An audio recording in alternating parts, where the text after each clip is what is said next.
We are inundated with stuff. We don't know what to do with our stuff. It has to go somewhere. People say, well, throw it away, but where is away? There's no place on this globe called away. You know, this is, we're one planet. We have to live with everything that we make and everything that we do. And it affects all of us in our lives on a day-to-day basis.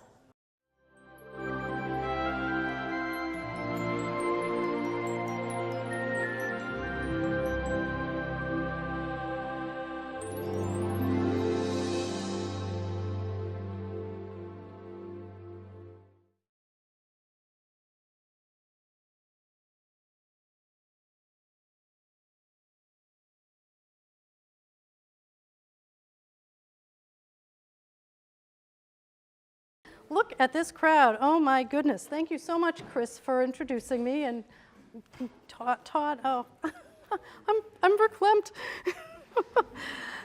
Thanks to everybody for coming out. I am so blown away that so many of you came out of your cozy homes tonight to hear about trash. My God. And for those of you who are tuned in on Zoom, thank you for leaving your cars in the garage. So as you heard, the South Shore Recycling Cooperative serves 15 member towns. We help them with their recycling and their trash. And we also run the Regional Household Hazardous Waste Program. This is our 20th anniversary celebration. As you were told, don't we know how to party, huh? And let's see, I was going to talk about being a microbiologist and having a little kid, but I can skip that because I forgot that was in my introduction. So we'll save a minute there. Could you turn the volume up somewhat? Oh, should I? Is that better? No. All right, how's that? Okay. I guess I just need to really hold this close to my mouth. I thought I had a loud voice, but there's a lot of people in here. So here is a Black Friday performance art group. Kind of intriguing. I'd like to think that this is a group of good-humored waste haters. I'm a waste hater. I've been a waste hater my whole life. I remember my 4th grade teacher, Sister Rosanina, was quite amused that I would squeeze the last sentence into the margin of the paper instead of starting a new page. Do any of you identify with that kind of behavior? Ah, yes. Fellow waste haters. Well, tonight I'm going to validate your compulsion, and I would like to also invite all the rest of you who may not quite be where you consider waste haters to join our distinguished club. And at the end of the talk, we're going to invite you all to join the club and give you some ways to help start. Let's see. There's too many buttons to push here. We've got a whole lot of crises going on right now. We've got a recycling crisis. We've got a climate crisis, which last fall was actually raised to the level of an emergency by the United Nations and the United States report. And another crisis that's driving actually both of those situations is what I call the consumption crisis. Tonight we're going to talk about 3 things related to the consumption crisis. We're going to talk about the impact of our consumption on the biosphere and how it's challenging the Earth's ability to sustain 7 billion human beings. Then we're going to talk about how recycling works and how we can make it work better. And finally, I hope to inspire you with some even more powerful tools to help live more sustainably on our little planet to help it support us. We're going to focus on paper. There's a lot of things we could talk about. I could be here till tomorrow morning or later, but we're going to have to focus on one thing. There's going to be prizes at the end, so there's some incentive for you to stick around. I would like to make a disclaimer. I'll be citing a lot of numbers here, and when I say a number, think approximately or about, because they all have various error bars around them, because there's great variation in a lot of the things I'll be talking about.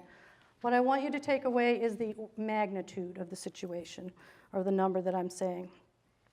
So, I'm going to start with a little ditty about consumer products. Are you ready? There's more to our stuff than meets the eye. It doesn't just fall to us out of the sky. It takes lots of rocks to make that jewel, and that's not all. Lots of energy, too. all of our consumer products, everything from clothing to coffee to cars, has an upstream footprint that we generally don't see. It can range anywhere from 10 to 1,000 times the weight of the actual product that you're holding. And it's in the form of air emissions, greenhouse gas emissions, which are also air emissions, of course, toxic sludges, mine tailings. There's a lot of stuff that goes into making our products that we don't see. It's like our trash, you know, we put it out, it disappears. We buy a product, we don't know where it came from. So tonight we're going to learn a little bit about where it all does come from. So if we look at our disposal, when I was a baby, people only threw away less than 1,000 pounds per person per year. Now that's not too good. That's a lot more than what I weigh, 1,000 pounds. But over the ensuing 30 years, our individual disposal patterns went up to 1,600, more than 1,600 pounds per person per year. Thankfully, around 1990, that number flattened out a bit because of lightweighting of packaging and products, technological advances, digital media. But our population continued to rise, and by 2014, when these numbers were compiled, we were disposing and recycling at least 250 million tons per year. And actually, that number has been challenged as being way too low, but it's what we have. It's what the EPA said. It's notable that that number does not include things like toilet paper, which don't go into our disposal stream. And we use a lot of that, too.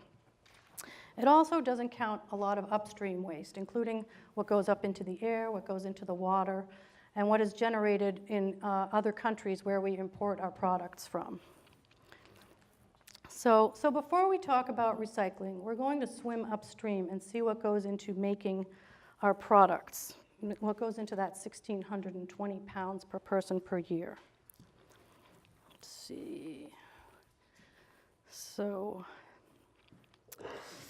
it takes a massive amount of power to turn our raw materials into the consumer products that we all buy. Most of that comes from fossil fuels, and that has some impacts. It's actually kind of a blight on the environment. These pictures are both in California. That's an oil field, and that is off the coast of Santa Barbara. So lovely oil rigs, and we know what happens to oil rigs sometimes. In addition, there are a lot of processes that also cause risks. We have mining and harvesting, purification, processing, manufacturing, packaging, and transportation. This is a picture of a nickel mine up in Labrador. And it's like the oil rig, it's a blight on the landscape. Beautiful, pristine place up there. But it's out of the way, we don't see it, we don't think about it when we buy our products. Here is the result of the release of toxic sludge from a bauxite factory. There was a huge retention pond. This was in Hungary a few years ago. And in order to make bauxite into aluminum, it has to go through some really nasty processes. Well, the retention pond let go, and it released millions of gallons of toxic sludge throughout the town. So these are some of the upstream impacts that we don't see, and they're usually not even reflected in the price of the products that we buy. Most of our upstream waste is invisible. It floats up into the atmosphere and is wreaking havoc on our climate and on our oceans. The EPA does slices up greenhouse gas emissions to figure out where it's all coming from. And rather than dividing it up into things like transportation and electricity, a few years ago they decided to divide it up into a different pie, which was a systems-based approach.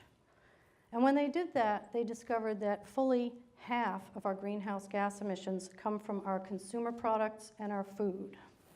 And that includes the use of appliances. It seems implausible. How could that much come from just making our products? But if you consider that 6 rolls of paper towels have an upstream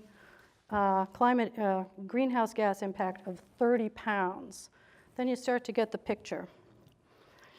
So, but still, how is it possible that you get that much carbon dioxide from 6 rolls of paper towels?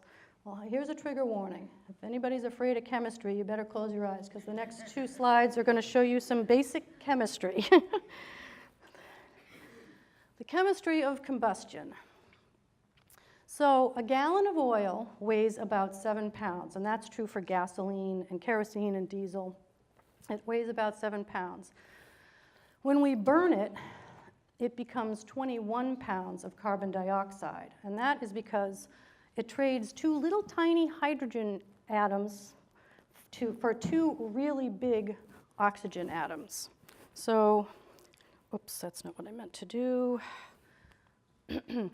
So it's all about molecular weights. I won't get too deep into this, but a mole is a finite number of atoms. And a mole of carbon weighs 12 grams. A mole of hydrogen only weighs 1 because they're little teeny. And a mole of oxygen weighs 16 grams. So it's a big molecule, a big atom rather. And when you put these together into molecules, the basic unit of energy, which is of fossil fuel, is methane, which is CH4. It makes the math a little easier for what I'm about to show you. That only weighs 16 grams. But when you combine it with an oxygen molecule, it ends up being 48 grams because the oxygen is heavy. And here is the reaction. Be careful, everybody, if you're afraid of chemistry. Here's the reaction. Methane plus 2 oxygens yields carbon dioxide plus 2 waters plus heat. And this yields a lot of heat. That's why we're so dependent on fossil fuels, because they're very efficient at producing heat. But after it produces heat, where does it go? And where does the carbon dioxide go? So the carbon dioxide, as you know, goes up into the air, where it stays. It's a very stable molecule. It stays for thousands and thousands of years. And while it's up there, it's preventing the heat that's down here, both from the sunlight and from the heat of combustion, prevents it from escaping into space from our atmosphere. But it also goes into the ocean. A good deal of it goes in there because it's an equilibrium. And when it goes into the ocean, it reacts with water and forms carbonic acid. This acid is contributing to the destruction of our reefs. It's hurting our shellfish. It's hurting a lot of our marine ecosystem. The heat also goes both into the atmosphere and into the ocean. The ocean absorbs a great deal of heat, and every once in a while it releases the heat, and we get hugely powerful storms like Sandy and Irene, and I'm sure we've had a lot of terrible storms, and this is why. All right, so that's all I'm going to talk about the carbon dioxide. Well, actually, I'll probably be mentioning it here and there because it's a really important part of what we're talking about here. So that's an overview of what goes into making many of our products. So now we're going to do a deeper dive into how paper is made.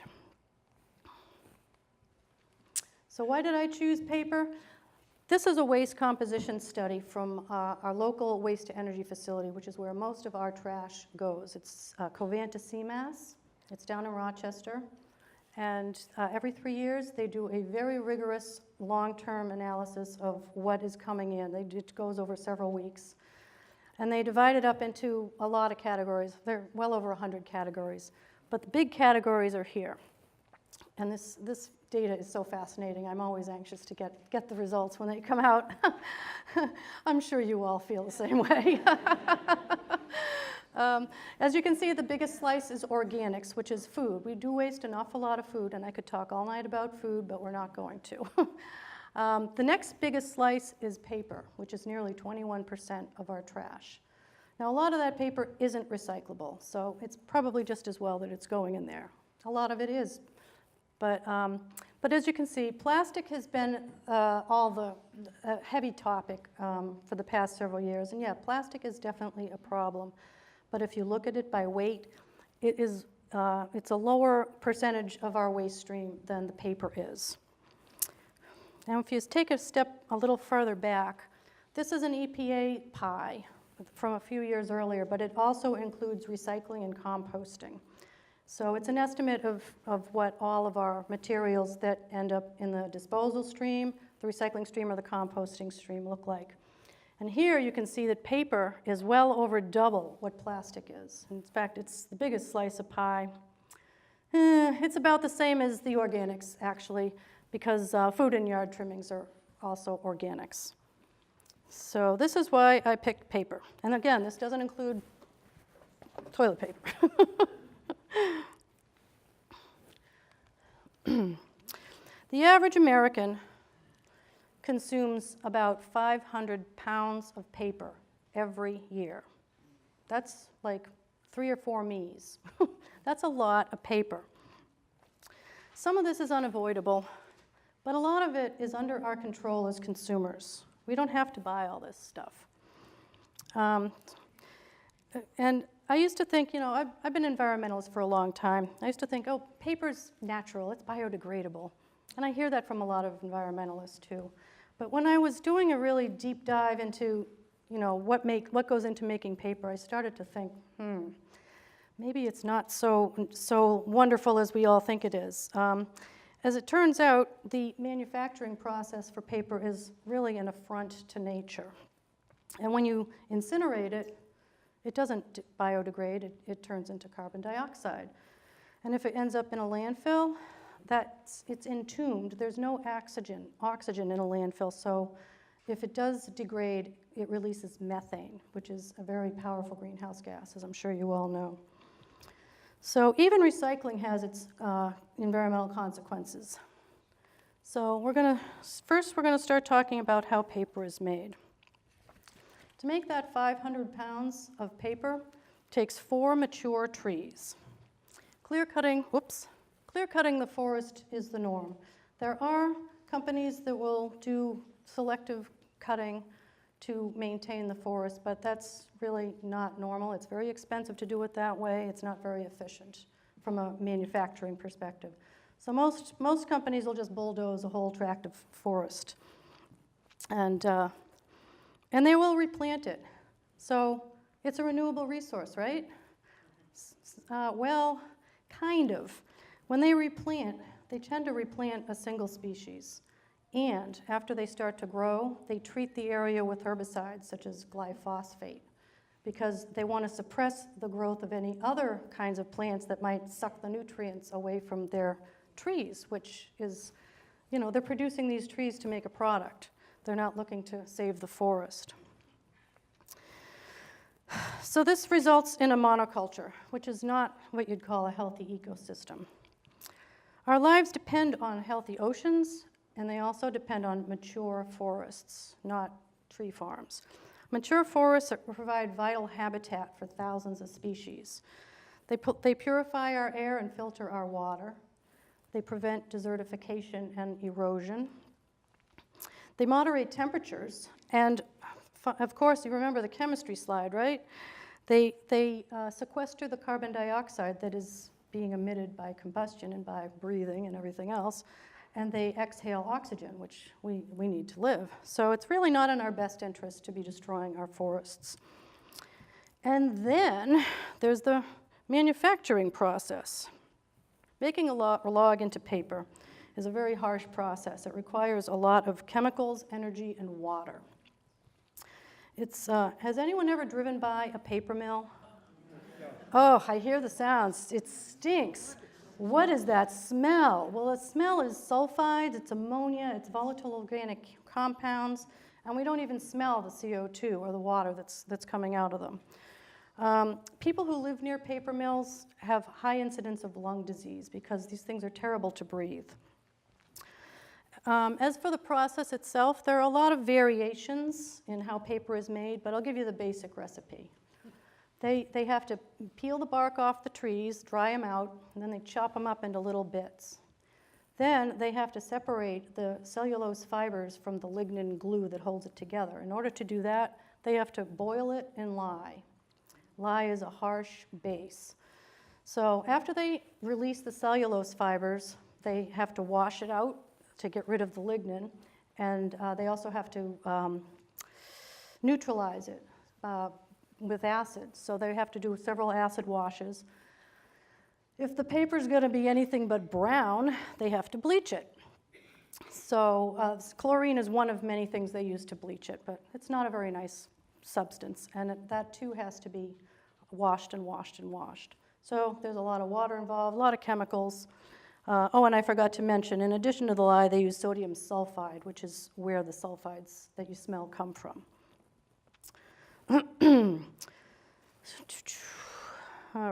Next slide. After that, the pulp is spread onto a really wide screen, and it has to have all the water sucked out of it. So there are a number of different ways the water's sucked out. They squeeze it, and they blow air on it, and they dry it in an oven. After that, they have to treat it with chemicals to make it stay flat, and if it's going to be turned into something shiny, they have to treat it with something else. So there's a bunch of chemicals involved there. Then it gets rolled up onto a big giant roll, which weighs a really lot, and it gets put onto a truck or a train or whatever however it's gonna get to its next destination. And it has quite a number of future destinations before it actually makes it onto your store shelf. So there's a lot of trucking involved. Trucking, training, shipping, all of which have an impact. They have to go to finishing plants and printers and packaging plants and distributors. Then, you know the rest of the story. But by the time it gets to your landfill or your waste to energy or your recycling facility, every pound of paper that you've used has a 6-pound carbon footprint above it, 6 pounds of carbon dioxide equivalent. Doing the math, if the average American is using 500 pounds of paper every year, and that's virgin paper, that's going to generate about 1.5 tons of carbon dioxide per person per year. Plus all the other pollutants that we talked about. But pushing the wrong button here. So that's enough about the danger. Isn't it lovely how paper is made? So that's the danger part of our consumption crisis. But the good news is that we have an opportunity to reduce this impact by using our power as consumers and by being smart recyclers. So first we're going to review the solid waste, the sustainability hierarchy. I'm sure you're all familiar with this. So the hierarchy of more sustainable consumption. The top of the list, of course, is reduce. Don't buy anything. If you don't buy anything, it doesn't have any impact. Next is if you have to buy it, which, we always have to buy stuff, buy something that you can reuse. And at the bottom of the list is recycling, followed by composting and energy recovery, which we do with our trash. We also get metal recovered from the bottom ash of our trash. And landfilling is even below that. That's not even mentioned here. So we're going to start at the bottom, because I know you all want to hear about recycling. We're going to work our way up.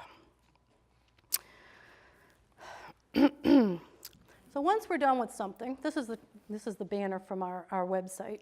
Once we're done with something, those of us who are thoughtful will look at it and go, now what am I going to do with it? A lot of people will just throw it in the nearest container, no matter what the label on it says. I know I've fished out a few aluminum cans, a lot of aluminum cans from the trash in my lifetime, much to my children's chagrin. Actually, I found out my daughter is also now doing that, so yay. And some people even throw stuff on the ground, but I doubt that anybody here would be that thoughtless. So, but we do have, even those of us with good intentions, a lot of us are tempted to do what we in the business now call wish cycling. I'm guilty. You see something like this clicker. It doesn't work anymore, but it must be. It doesn't seem like it should be thrown away, so I'm going to put it in the recycling bin and see if the recyclers can deal with it, right, Bob? You got any of those? We have a recycler in our audience here. And that's called wishful recycling, and it actually does more harm than good. And here is why. The point of recycling, getting my buttons mixed up here. The point of recycling is to make things that are better than new. It's to make new products. It's got to make feedstock. Recycling is a business. And the materials that it produces need to have value in order for the business to survive. And to have value, the materials have to be clean, and they have to be single, separable items, single material items. They can't have stuff that are stuck together, because they can't make something new out of that. If you heard our radio ads last year on WATD, you know that we can't make paper out of pizza. And actually, we're going to be running those ads again beginning in March. We have 4 ads. They're a lot of fun. Recyclables are commodities. Their values fluctuate with the economy, with the strength of the dollar, the price of oil, tariffs, and supply and demand. And if manufacturers aren't using it and we're not demanding that they use it, then it doesn't work, because you got to make new products out of these things. We got to buy these things instead of virgin products. We're now in the 2nd year of our recycling crisis. This is my colleague Ben Harvey at his recycling plant out in Westboro about a little over a year ago. He's inspecting his stranded assets. This is out in his parking lot. He had bales and bales of paper that had no place to go. So what the heck happened? Well, by 2017, 30% of our recyclables coming from our households were going to China.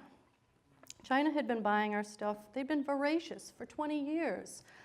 They were paying top dollar. Their businesses needed all our stuff because we were buying so much stuff of theirs, and they didn't have the raw materials to make it all. So they were paying top dollar, and in the process, they put a lot of our domestic businesses out of business.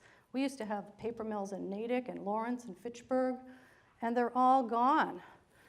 And so over the years, we got single stream recycling, we got new materials, new packaging types of materials, flexible packaging, and it was easy to sell the stuff. So we weren't, nobody was being very picky about what they were looking for. So what happened is, especially our mixed recycling, but even our source separated stuff started getting a little dirtier. People would get, we'll throw it in, it'll be fine, they'll take it. So by the summer 2017, China started having its own environmental issues, and they were importing a lot of stuff that was trash, because a lot of our incoming material was not what they were looking for. And the government said, all right, that's it. We've given you a little bit of warning over the past few years. You haven't paid attention. We don't want your stuff anymore. And they basically issued an embargo on our mixed paper, our mixed plastic, and a number of other materials. And they set really high quality standards that were impossible to achieve on some other things. Well, this sent a shockwave throughout the world. It caused a worldwide glut of certain types of recyclables, including this mixed paper. The values fell off the cliff. You couldn't give the paper away. The value went from, $40 a ton down to negative. Even cardboard, which had been well into the hundreds, has dropped into well below 100, but it's still got some value. So some material ended up going to the landfill. So the processors, in order to move their stuff, had to do a better job of cleaning it up so they could sell it, because even the non-Chinese buyers, they're like, well, there's a lot of stuff. We can set higher standards, because we don't want crap either. So they said, we want cleaner stuff, so they would only buy the cleaner bales. So the processors started slowing down their processes so they could, pull out all the stuff that didn't belong in there. But that costs money. So between the loss of value and the increased labor and the slowing of the lines, our recycling costs went through the roof. So your municipalities, if you're in a new contract, our single stream recycling is now costing as much as trash. It's about $75 to $80 a ton. Now, if you live in a town that source separates your stuff, does anybody here go to a transfer station where you have to do some separating? Oh, good, okay. So that material wasn't quite as deeply impacted because it starts out cleaner and it had a better market. But still, it felt the effects of the lower values. So let's see. Quality is crucial no matter what kind of a program you're in. Oh, did I? I heard a gasp here. I should have warned you. Your picture was going to be up there, Dory.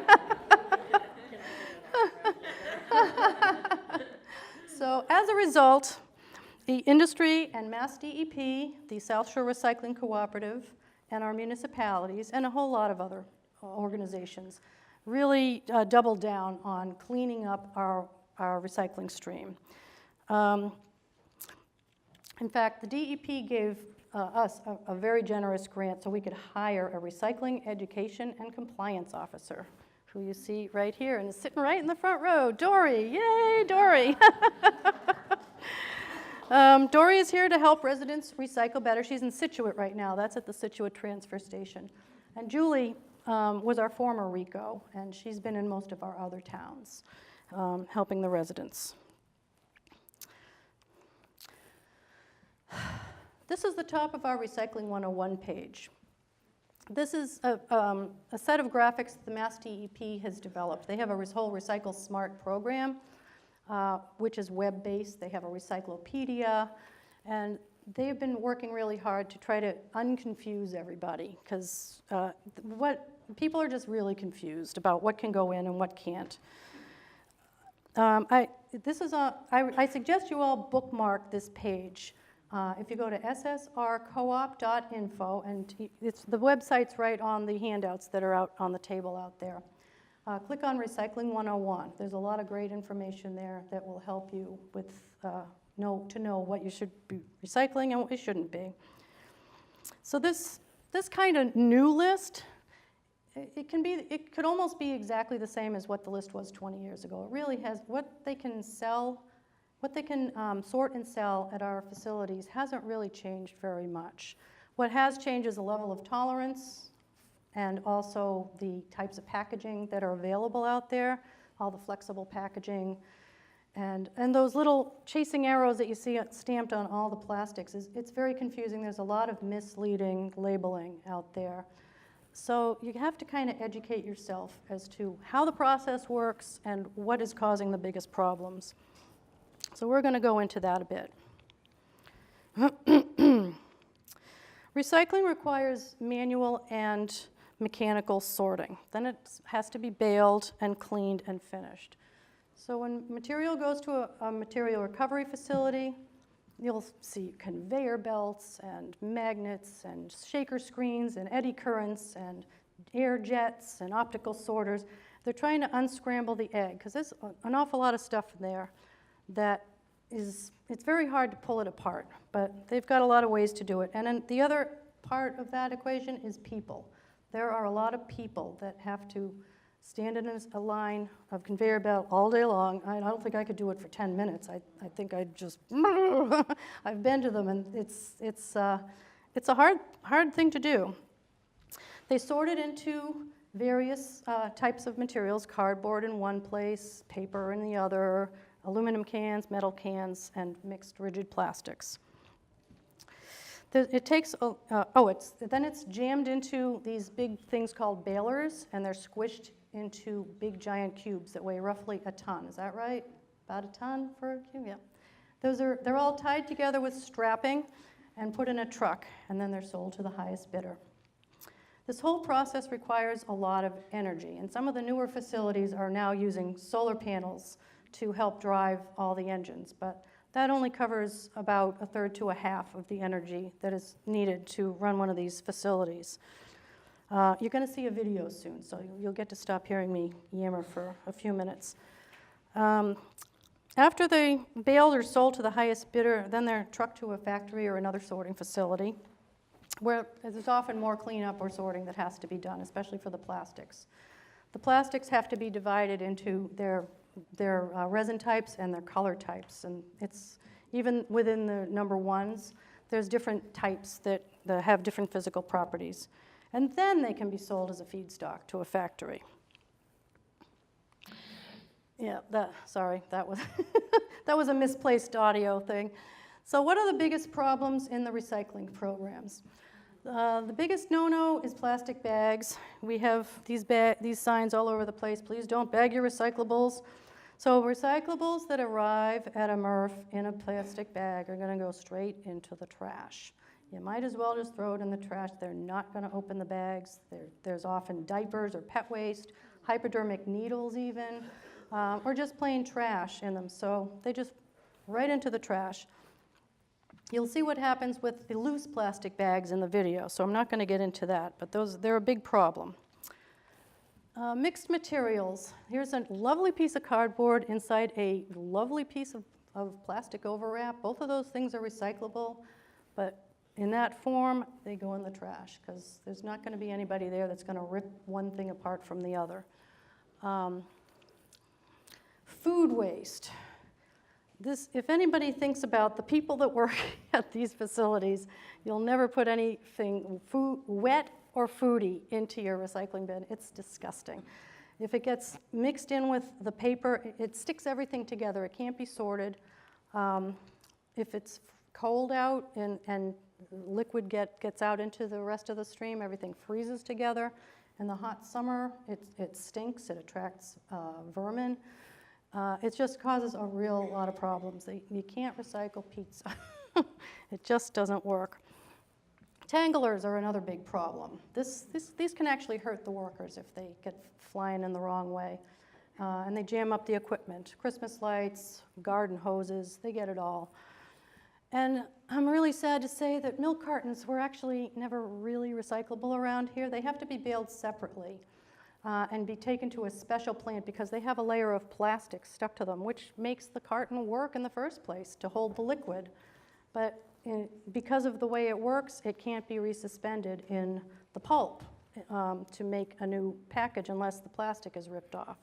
So unfortunately, there it goes.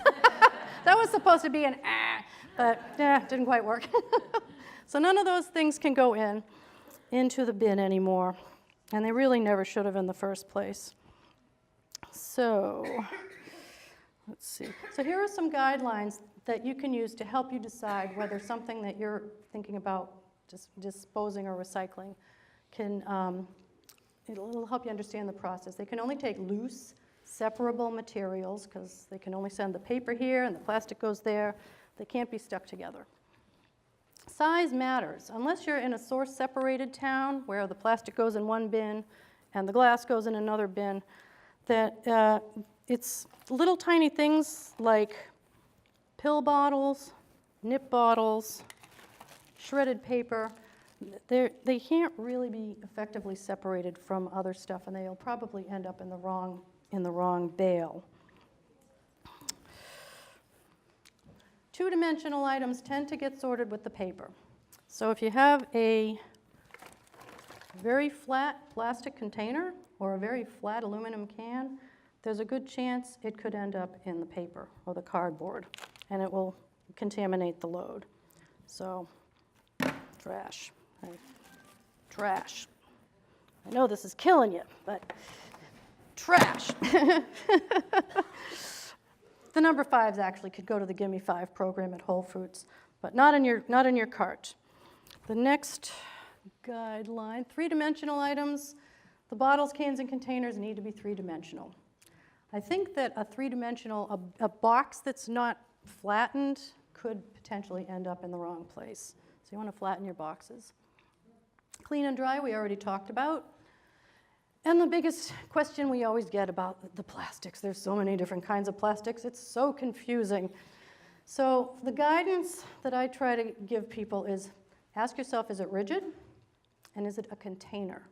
And of course it has to have a number on it. The recyclers say 1 through 7 rigid plastics. I think the only ones that actually have value are number 1, 2, and 5.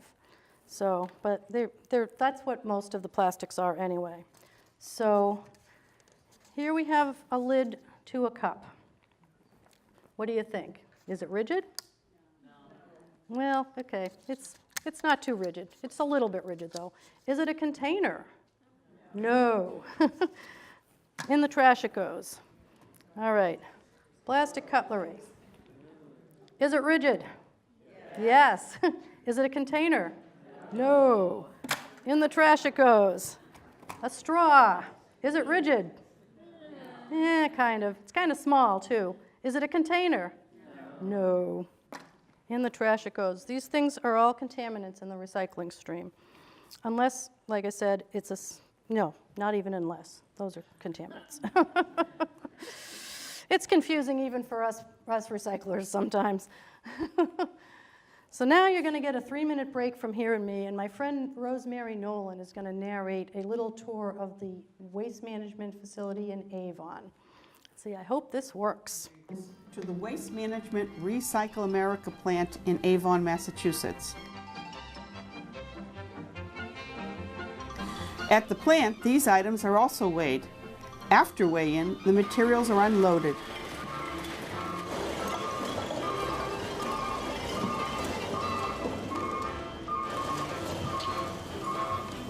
Can you see the different types of recyclables in this truckload? There's paper, metal, plastic, glass, and cardboard. The recyclables are pushed onto a conveyor belt where the different types of items are separated. Notice the larger and lighter items like cardboard and newspaper are coming over the belt, while the smaller ones drop down below. At this point in the process, the paper and cardboard are separated out, and everything else goes to the catch bin below to be processed later.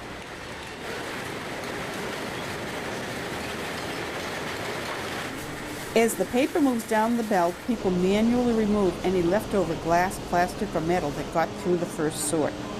You probably noticed that there are a lot of people working at this plant. Recycling creates jobs while making the best use of our natural resources.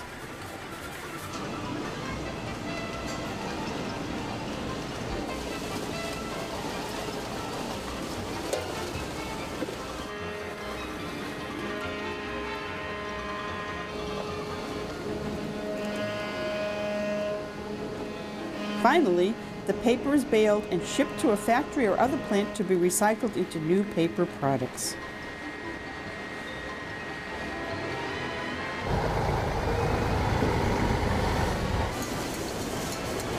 Uh-oh! Here we see why plastic bags of any type do not belong in recycling containers. Notice all the plastic bags jammed in the workings of this machine. When a jam like this occurs, the line shuts down so the machine can be repaired. So please bring your plastic bags from any store or any type to a supermarket. At the entrance of the supermarket, you will find collection containers that accept only plastic bags, and they are recycled separately. With the machine serviced, we can continue on.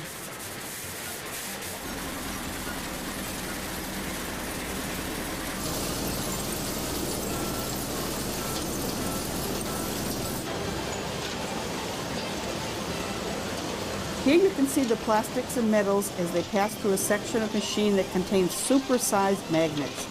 The magnets separate the cans and metals from the plastics. Each type of recyclable is placed in their own bin. Similar to the paper, the metal and plastic are baled and shipped to a factory or other plant to be recycled into new products.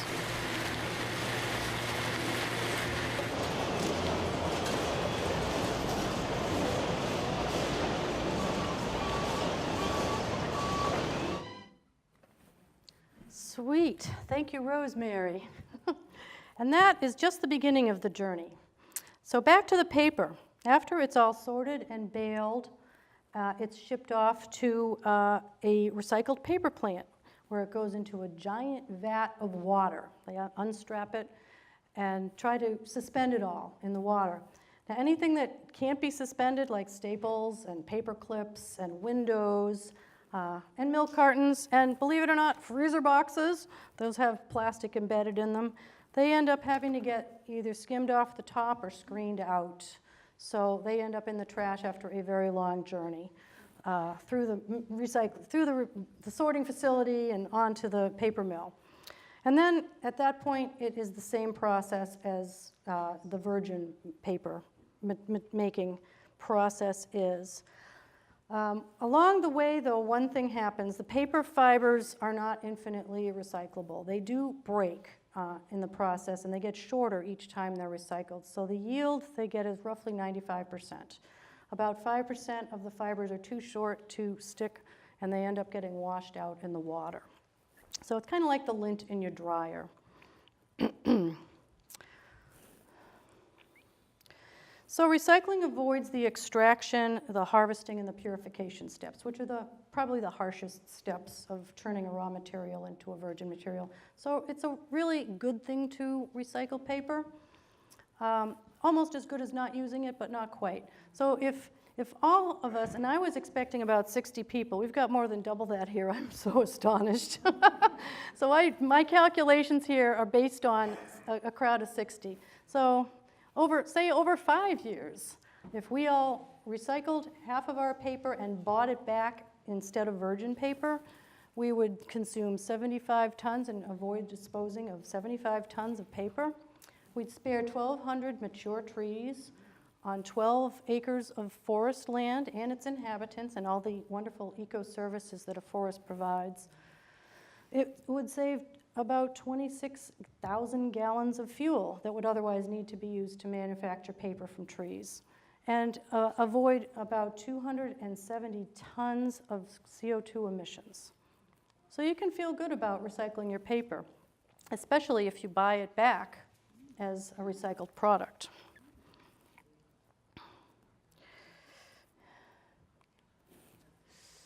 So now, before we get into the first two R's, I realized that I had forgotten to acknowledge a few people in my introduction. So I figured this is a good place to start. I wanted to thank John Bond for hooking me up with this presentation. We've known John for years. He's over there, owner of Bond Printing. Thank you very much. We've been working together for many years. And we also have a few of my board members here. So would my board members like to raise their hands? Nope.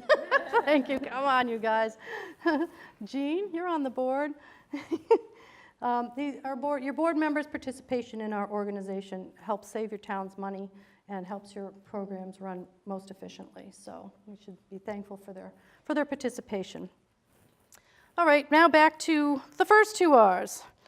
It's not always practical to not buy something, but reducing is the best way we can reduce our impacts, of course, on our planet. I love this cartoon.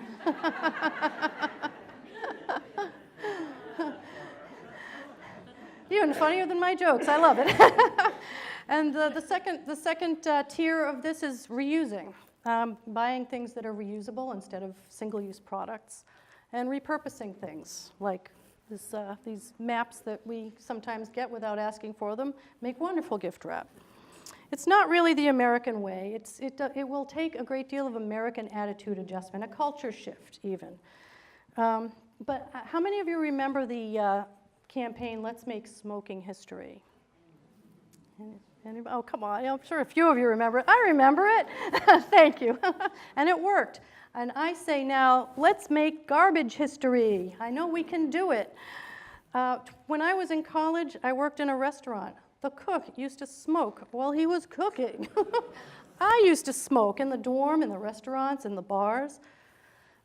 I quit, thankfully, and by the time my kids were little, I remember one day we were walking down Boylston Street, and somebody was smoking a cigarette, and they're like, Ma, look at that guy, he's smoking a cigarette. It was the funniest thing, and it made me realize just how much things had changed in just about 10 or 15 years. So my point is we can do this. So if we compare reducing to recycling, if we cut down our paper consumption by half, we would do just as much good as recycling and more, because it would avoid not 26,000 gallons of oil, equivalent fuel. It would avoid the need for 43,000 gallons of fuel, and it would prevent upstream emissions of 450 tons of carbon dioxide, plus all the other pollutants that are involved with making paper. So if you already practice waste reduction, congratulations. We're gonna go through a few simple tools and habits to help us all get off the paper. I know there's a gazillion ways so many things that we can do, but again, we don't want to be here till tomorrow morning. So I'm going to quickly go through a few ideas. Do I need so much? I watched a 20-minute TED Talk where a guy had the audience practicing shaking out their hands and just using one paper towel instead of a whole bunch. And I was going to do a little song with this, but we didn't have time. I'm going over already. And another, I don't want to get into any potty talk, but that's all I have to say. Go easy. Now, my husband, Jan, who is our SSRC's IT wizard, he really helped make this whole thing possible for me tonight. He taught me an amazing trick. Are you ready to be stunned? It got me down to 0 restroom paper towels. You ready? Ta-da! This is a handkerchief. People used to carry these all the time, and we have really gotten away from using these things. And I tell you, I stole a few of his hankies. You might have noticed here. And I stuck them in my sock drawer, and every day I just stick one in my pocket. And then if I'm out and I need to wash my hands or grab a bite to eat, instead of using a napkin, I'll take out the handkerchief. And of course, if I have a cold, it's better than using 100 million tissues. So I know that some people think, ooh, yuck. Ew, well, we're going to talk about that in a few minutes, the ew factor. Right now, plastic bag bans are all the rage around here. And it's really, if we're going to ban plastic bags, then it's really important that we get in the habit of carrying our own reusable bags. Otherwise, we're just going to get caught holding the paper bag. So, and it's a habit that does take a little time to get into. It took me a little time, but I'll just quickly share how I do it. This is an SSRC bag, by the way. We gave these away at an event several years ago. Just stuff all my reusable bags that I've accumulated in there. Put it by the garage door and make sure it goes into the front seat when I get out into the car. A couple of times I went into the store and forgot to bring them in, and I forced myself to go back out once in the rain to get those bags, and then I never forgot again. So I really encourage everybody to get into that habit. How many of you already do that? Oh, okay, I'm preaching to the choir here. What the heck? You probably all have these little bags too. You stick the little bag in your pocket or your purse, and then you always have something handy. Let's see. All right, and now for the final act. Why use only one dish rag when you can use 100 rolls of paper towels, huh? What? It's just incredible. Americans use 1 million tons of paper towels every year. That's more paper towels per capita than any other country in the world. Is there anyone here who uses fewer than 3 rolls of paper towels a year?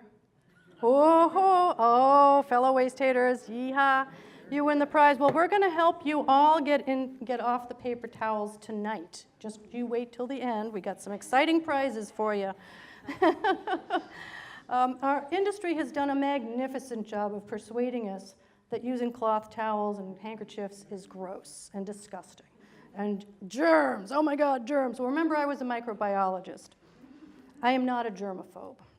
And I know that if you are, nothing I say is going to persuade you, but I can tell you, I've been using this rag for about 15 years. I wash it in cold water, and it hasn't killed me yet.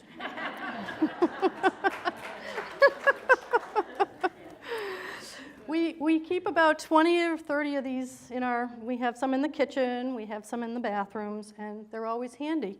I actually prefer them to paper towels. They really work well. They work a lot better. And if we can get off of the paper towels, we will be going a long way to cutting down on our paper habit.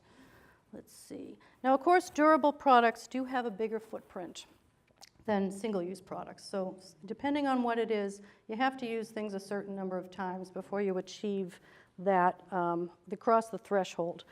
And you can learn about this if you look at life cycle analyses, which looks at all the upstream impacts and all the downstream impacts. It's kind of hard work. But basically, a new cotton cloth, you have to use about 100 times to have the equivalent impact of 100 paper towels. Washing them uses about the same amount of water as it takes to make a paper towel, so it's a wash. Oh, haha, that one came right off the top of my head. Oh boy, I should take my show on the road, huh? So, but anyway, this was bound for the donation bin anyway, so it's a win. If you have some old towels or t-shirts or anything that you're ready to get rid of, just cut them up and throw them in a drawer in your kitchen, and remember to use them. And like I said, I do have a special treat for everybody at the end, but you're just going to have to sit through a few more minutes of this.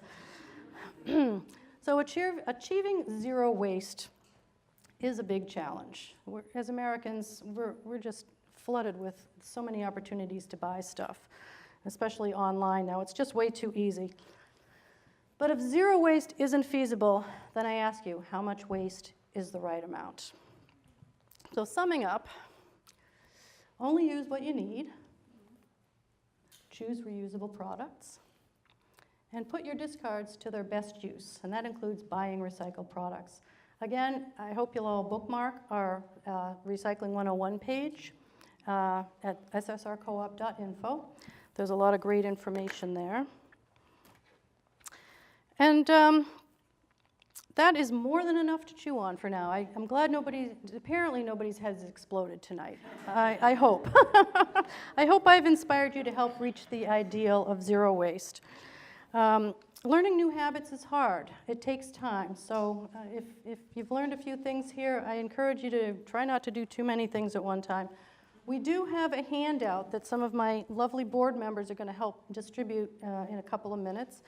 I called it the New Month's Resolutions, and it's a list of the things we talked about here, as well as a few other ideas on how to reduce your paper use. It also has a link to our website. I've been working on my habits for 30 years now, and I still have a long way to go. I still haven't quite been able to get myself to unsubscribe from the print version of the Sunday Globe. And I love Bed Bath & Beyond, so I get it. I really do. But doing any of these things that's on this list, I promise you, it's easier than losing 10 pounds, and it'll save your carbon footprint and your upstream footprint by tons. So I hope that everybody will take something away from tonight and help give our planet a break. On the back of these handouts is an expanded guide. It's the current Massachusetts Universal Recycling List. So we printed on both sides of the paper, and we did it on 100% recycled paper. I do try to walk the walk. Let's see. Summing up. So our biosphere has an amazing capacity to heal itself and regenerate. But if we keep taking and taking and taking and not giving anything back, it's not going to be able to sustain us. Oh, what happened? Oh dear. Oh, so my 2-year-old who inspired me to pursue this line of work is now 30. And this is my beautiful grandbaby Hazel, her daughter. But I am sincerely concerned about her future and what the world is going to be like when she's a grown-up. My dream is that by the time she's 30, using disposable products will be as socially unacceptable as smoking cigarettes in a restaurant is today. I hope. Oh, thank you.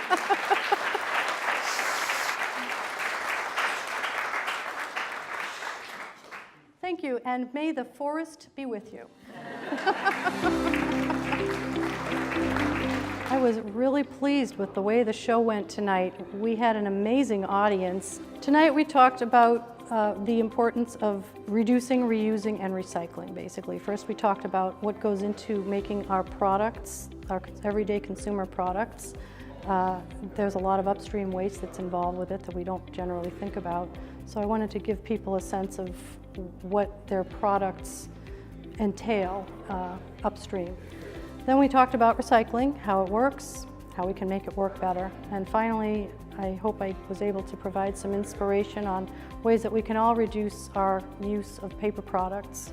I thought the presentation was very well produced. It was very well received by the audience that was here. It's a very important subject matter facing every resident of the state of Massachusetts and the country, as well as the planet. It's a huge problem that we're having with municipal solid waste and the lack of recyclable options available to us. Yeah, this is an extremely important subject. I think it's on a lot of our minds, especially a lot of us live in towns where we have either single stream recycling or we're separating our recycling. And as consumers, we get a lot of products and we're not always sure what to do with them. So I thought there was a lot of really actionable information in this where we can just say, okay, so I have this item, what do I do with it? After I do that, where does it go? It's important because we just have a whole economy based on buying stuff. We are inundated with stuff. We don't know what to do with our stuff. It has to go somewhere. People say, well, throw it away, but where is away? There's no place on this globe called away. This is, we're one planet. We have to live with everything that we make and everything that we do. And it affects all of us in our lives on a day-to-day basis.